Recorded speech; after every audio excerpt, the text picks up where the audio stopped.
Appreciate your presence tonight, and so glad to have you. If you're visiting with us, thanks for coming to be a part of our service. That means a lot to us, really does. Open your Bibles to Philippians chapter 4 and verse 8. We'll start there in just a moment. Philippians chapter 4 and verse 8.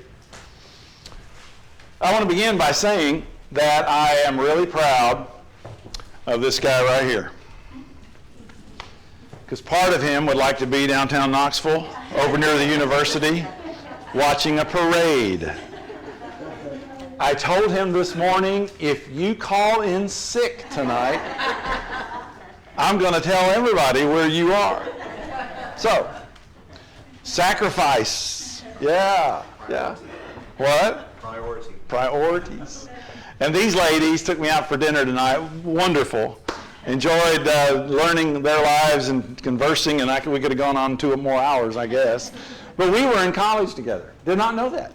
Till she pulls out a college picture, which I wish she would just disappear, you know? And so all of a sudden my mind just went back there, and wow, so great catching up and getting to know you and Birmingham friends that we share and all of that. So that is just, it's great to make all of these connections. Somebody said it's a small world, but I beg to differ. It's just a big family that we have as Christians. It's just amazing. You don't have to run rabbit trails very far till you find out I know somebody you know and da-da-da-da-da. So you all even know my brother and like him. That's the most amazing thing to me of all, that he has friends. Okay. Let's read in Philippians chapter 4 and verse 8. I love this verse.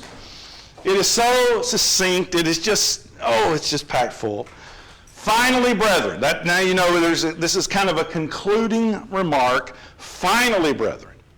Whatever is true, whatever is honorable, whatever is right, whatever is pure, whatever is lovely, whatever is of good repute, if there is any excellence, if anything worthy of praise, dwell on these things. I want to ask you a question tonight that maybe you haven't thought about before, but that is the reason for the question. Here's the question. How important is your thinking? Somebody says, well, I hadn't thought about that before. That's the whole point. We don't usually think about what we think about. If you are what you eat, and there's some truth in that, more importantly, you are what you think, and there's Bible in that. Proverbs 23 and verse 7, as a man thinks within himself, so is he. So what you think about is important. So, back to my original question, what do you think about? What do you think about? Paul tells us what to think about in this 8th verse of Philippians chapter 4. And if we would take this verse and take it out of the page and put it into our hearts and lives, it would change everything. Because most of us, I think, are oblivious to the way we think. We don't think about what we're thinking about. But it's either or. Either we are motivated to think God-honoring thoughts, or we're motivated to think thoughts that come from an entirely different direction. You know, a lot of what goes on in your life, you cannot control. You can't control what other people do. You can't control what other people say. You can't control the weather. You can't control the traffic. You can complain about all of those things all day long if you want to, but it doesn't do any good because you cannot control any of those things. But we have 100% complete control over the kind of thoughts we allow ourselves to have. And if I'm going to make any kind of positive life change, if you're going to make any kind of positive life change, that's where it must start. Paul writes in Romans chapter 12 and verse 2, and he says, don't be conformed to this world, but be transformed, be different. How? By the renewing of your mind. He's saying the same thing. Your thoughts, your thinking process is important.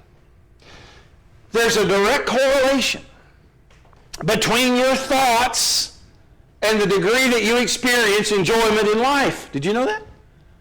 There's a direct correlation between your thoughts and the atmosphere that settles in around your marriage and home and all. There's a direct correlation. There's a direct correlation between your thoughts and how well you interact with other people and how well you get along with other people. Proverbs 4 and verse 23 says, you better watch over your heart. He's talking about your mind. With all diligence, for from it flow the springs of your life. Your thoughts are important. Do you understand what limits us? What limits us is not our past. People come to me sometimes and they'll say, well, if you only knew my past, you would understand how hard it is for me to be a Christian, how hard it... Stop. Last time I checked, we all have a past. Last time I checked, we all had stuff in which we would love to have some do-overs. Last time I checked, we all have mistakes. Last time I checked, we all have sins. The Bible says that. All have sinned. So we all have a past. What limits us is not our past, because we all have one. What limits us is not our present and current circumstances, because I don't know anybody whose present and current circumstances are just perfect. Perfect. Every day now is just perfect, couldn't be any better.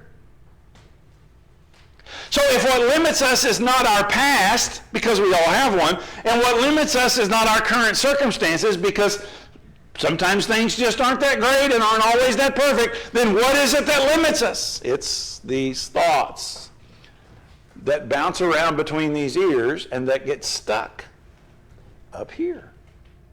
And Paul says, as a Christian, if you're going to discipline yourself, that discipline starts with the way you think. You learn to discipline your mind. He says, I want you to think on these things. What things? God things, good things, things that are true as opposed to false. I was talking with somebody one day and I said, well, that just sounds bizarre. I said, how do you know that's true? And she said, I read that on the internet. Well, there's the standard of truth, you know?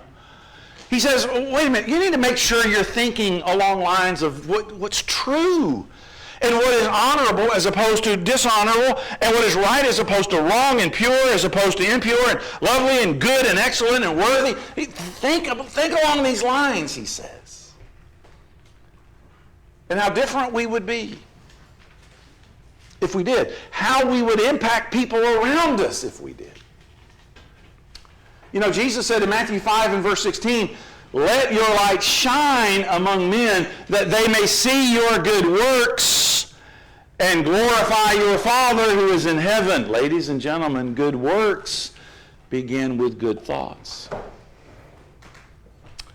Paul says, discipline your thinking. Think about what you think about. When Paul wrote the letter to the Philippians, does anybody know where he was?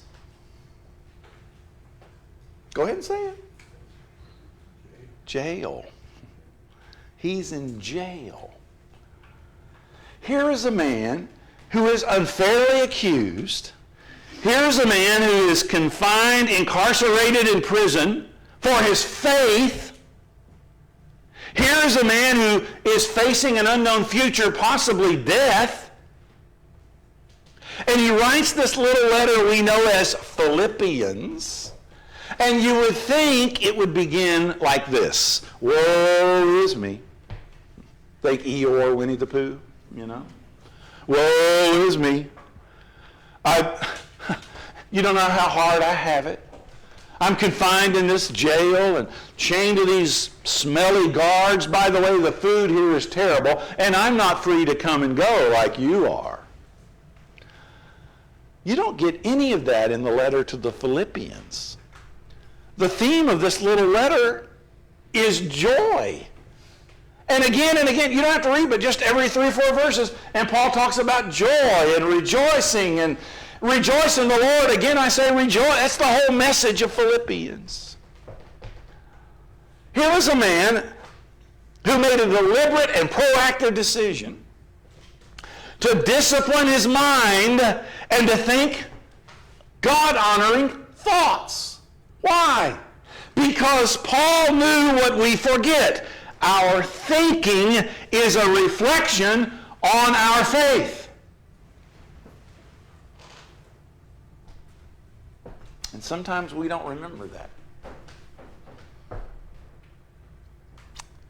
Finally, brethren, think about these things.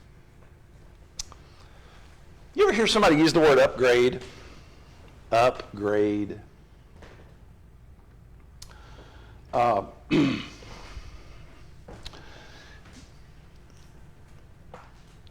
me tell you 3 things about me that I don't do well. I can tell you dozens, but I'm going to just stay with 3. I'm not very mechanically minded. Okay, I admit that. People call the house and they ask Julie, is Wilson handy? And she says no. She'll just say no. If something breaks, she says, call somebody who knows what they're doing, you know? So I'm not very mechanically inclined. My mind doesn't go that direction. I'm not musically inclined. Everybody in my family plays instruments. My family sings. I mean, they're so music. People that know my family just assume that I do the same. No, I didn't get the gene for some reason, you know. My dad's 93 years old. He still plays his electric guitar every day. In fact, it sits in his dining room. I don't know anybody else who puts their electric guitar in their dining room, but my dad has his Tennessee and Gretsch electric guitar right there in his dining room, and he plays for about an hour every day. And he calls it a gig. He said he had a gig not too long ago, and he played for an hour. He did an hour set, and he said, you know, I could use your help. And I said, finally somebody recognizes I can do something musically. What do you want me to do? He said, I want you to be my roadie. I said, you just want me to cart your stuff around so you don't have to, don't you? And he said, yeah. I said, all right, that's what I can do. But I don't have any musical talent. And technology's not my thing either. For the longest time, up until a few years ago, for the longest time, I had for a phone what I called a retro mobile device. It was the coolest thing I'd ever seen. And it was so cool that I could just pull it out of the holster and flip it out, and it would open up, and I could call whoever I wanted to call, and then I'd flip it back and put it back in my holster, and you'd have thought I was Wyatt Earp, you know? And my kids would roll their eyes. They're like, oh, Dad, please, stop. They kept saying, Dad, you gotta change. You gotta get with it. And I left my phone in the little gym where Julie and I went that winter, and I got home, I couldn't find it. And I went back the next morning, in the little cubby holes, you know, where you put stuff, there it was. And I told our son Luke, our youngest son, I said, that proves people are honest. He said, Dad, that proves nobody wants your stinking phone. That's what that proves. He says, this is the 21st century, not the 20th century. You got to, here's the word, upgrade. I'm going to challenge you tonight. Maybe you need to upgrade your thinking. Do you ever think about that? In 1 Thessalonians chapter 5, in 1 Thessalonians 5, verse 16, 17, and 18, listen to Paul's upgrade. 1 Thessalonians 5, 16, 17, 18. Rejoice always. Pray without ceasing. In everything give thanks, for this is God's will for you in Christ Jesus. Now, you talk about an upgrade. There it is. There it is. And yet invariably somebody will read that and say, well, I don't get it. How can I rejoice always if my life is not always great? So how do I do that? Or how can I give thanks if things are happening for which I'm not very thankful? How does this work? Well, when you upgrade to a Philippians 4:8 thinker, or you upgrade to a 1 Thessalonians 5:16, 17, 18 thinker, it doesn't mean that now everything in your life is just going to be great. Everything in your life is going to be perfect. That's not reality. And I don't know anybody's that's the case. It certainly wasn't with Paul. He's in prison. And yet, in spite of his hardships, this man made a decision to emphatically and without hesitation wrap his arms around the promises of the living God and upgrade his life based upon those promises. And if that man sitting in jail because of his faith can do that, then I can do that. And so can you. Do you understand joy?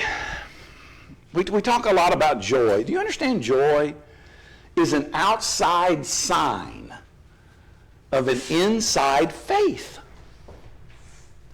We teach the little kids to sing the song, I've got the joy, joy, joy, joy. Where? In my heart. Do you know what Solomon says about that in Proverbs, I think 15 and verse 13? He says, if it's in your heart, it's going to show up on your face. If it's in your heart, you're not going to be able to hide it. It's a way of acting and conducting yourself that says, I may not understand everything that is happening in my life. I may not understand the answer to all the why questions. I may not understand God. I certainly don't understand God's timing. But I've made a decision to trust Him, even when I don't understand Him.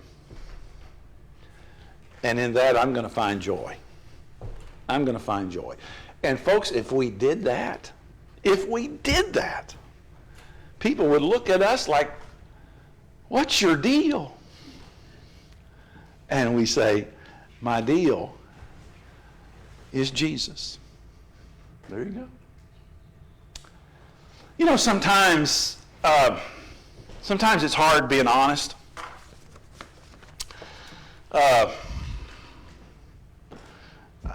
Y'all know where the Food City is down here?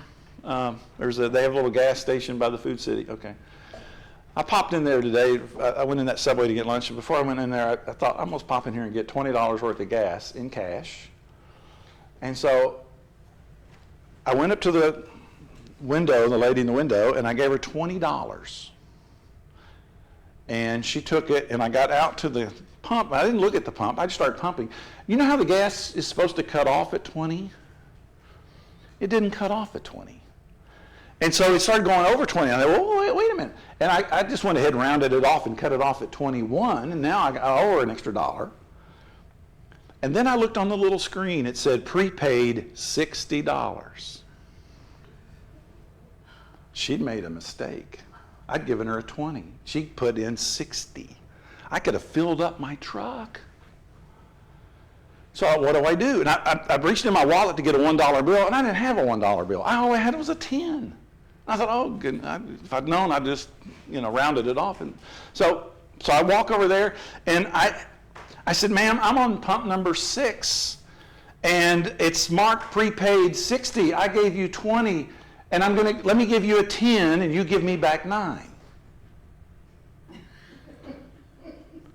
That blew her mind.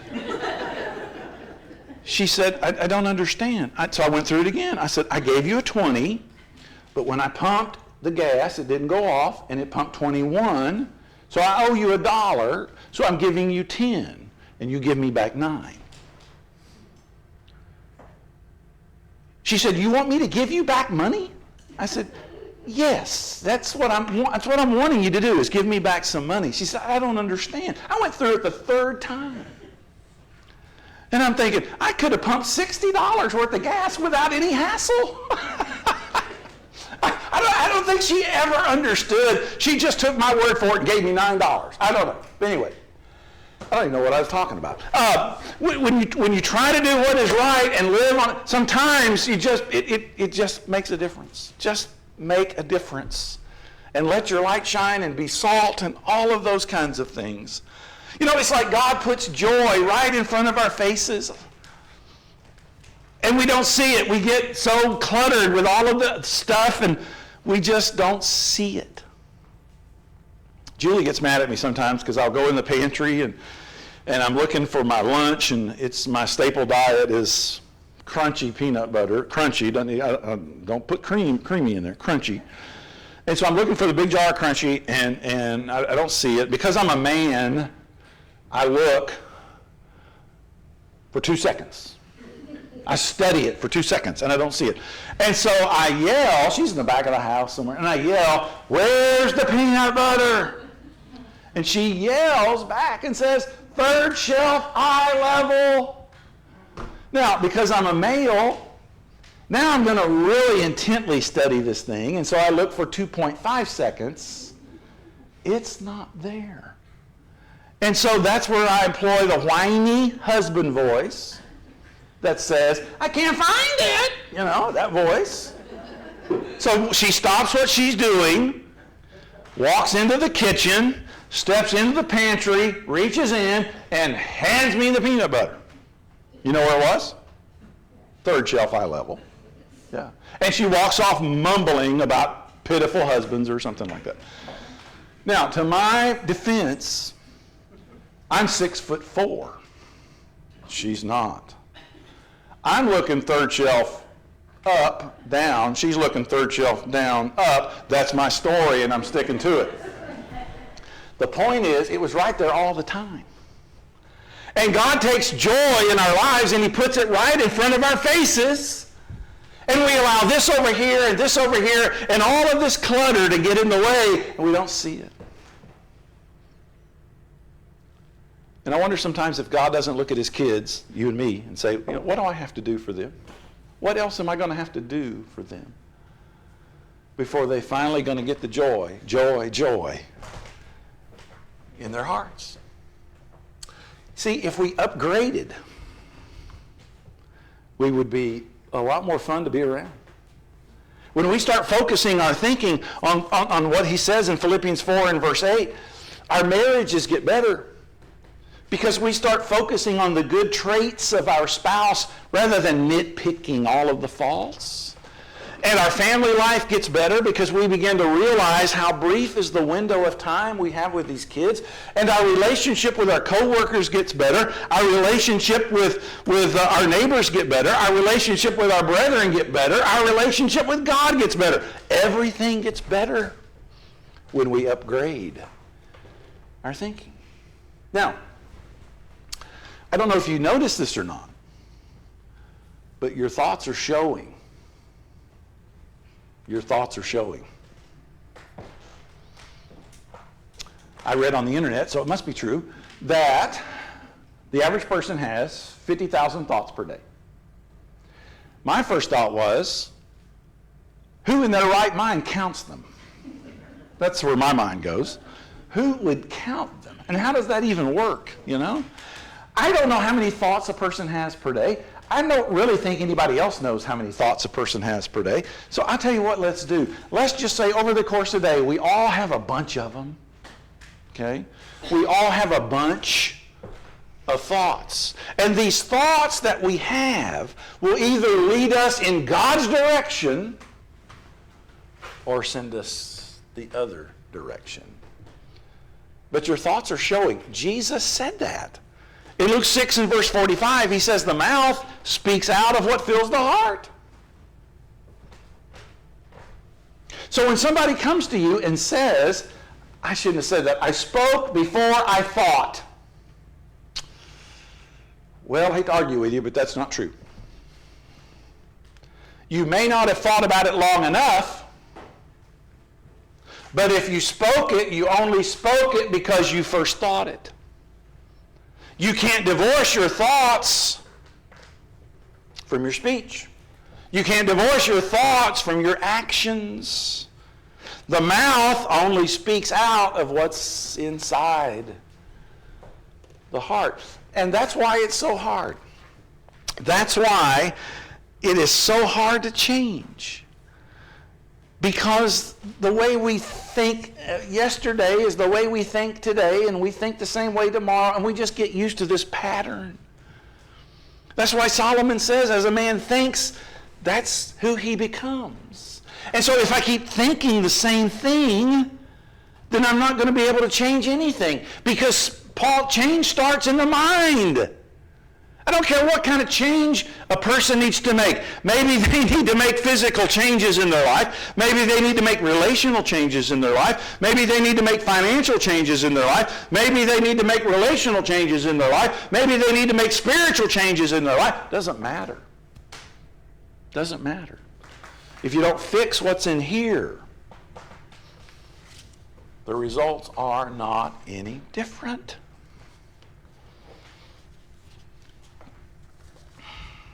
You know, when God made us, he gave us a free will.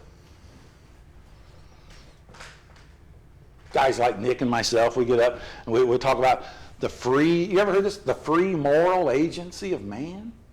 What does that mean? Well, what that means is God doesn't make you do stuff. That's what that means. Does God make you read your Bible? No. Does God make you pray? No. Does God make you make good decisions? No. Does God make you think right? No. All of those are choices. They're your choice. So I can choose to live with a negative mindset if I want. I can choose to live in doubt. I can choose to become, as my grandmother always talked about, a worry wart. I can choose to be a drama king or a drama queen. And we all know those people.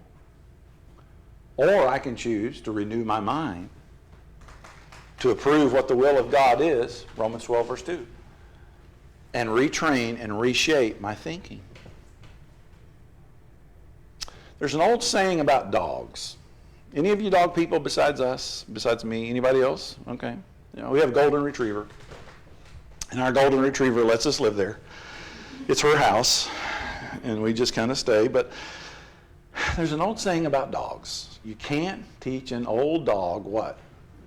New tricks. Well, I don't know about dogs in that regard, but I got some really good news for you tonight. Here it is. You're not a dog.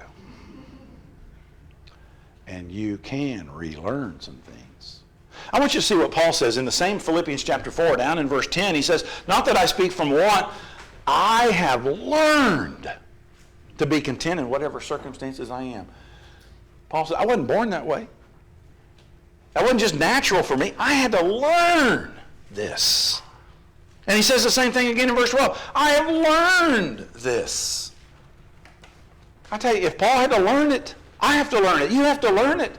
But the point is you can learn it. You can change your thinking.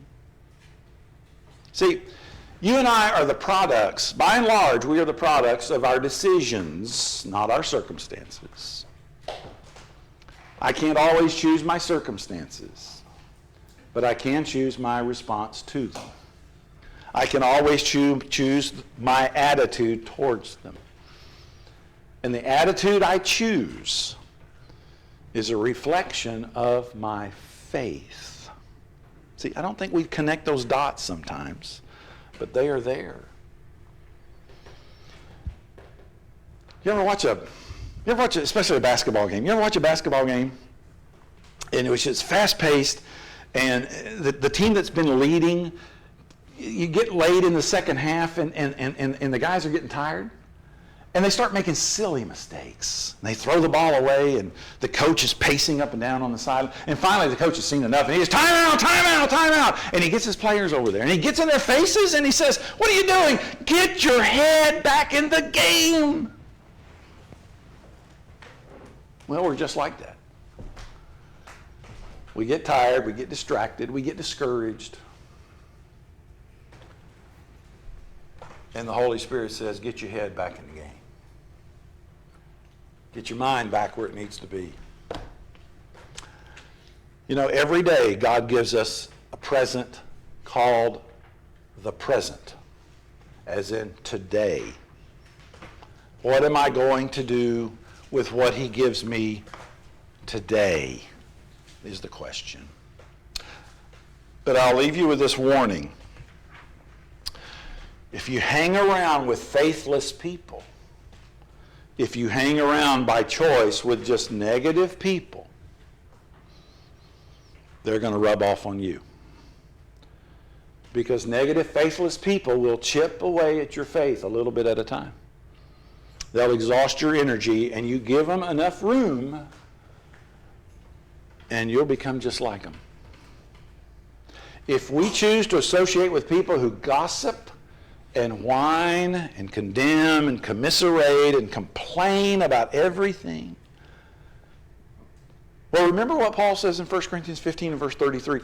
Bad company corrupts good morals. You know, we usually hear that verse when we talk to teenagers.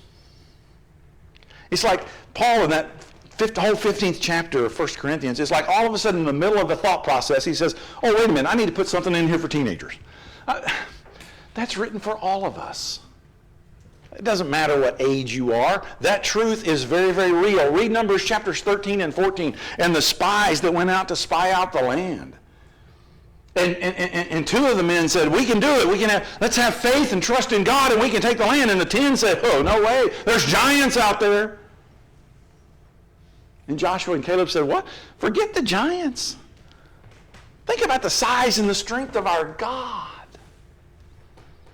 But as you read the passage, notice the great influence the 10 had over all of the people. People who don't have faith will do everything they can to steal yours. Don't let them. Let me look at one more verse with you, 2 Corinthians 10 and verse 5. We'll wrap it up. 2 Corinthians 10 and verse 5. I want you to read this yourself. 2 Corinthians 10, verse 5. Read the last part of the verse. And you tell me how important is your thinking. 2 Corinthians 10, 5. Last part of the verse. Paul says, take some of your thoughts captive to the obedience of Christ. Is that what he says? Some of them?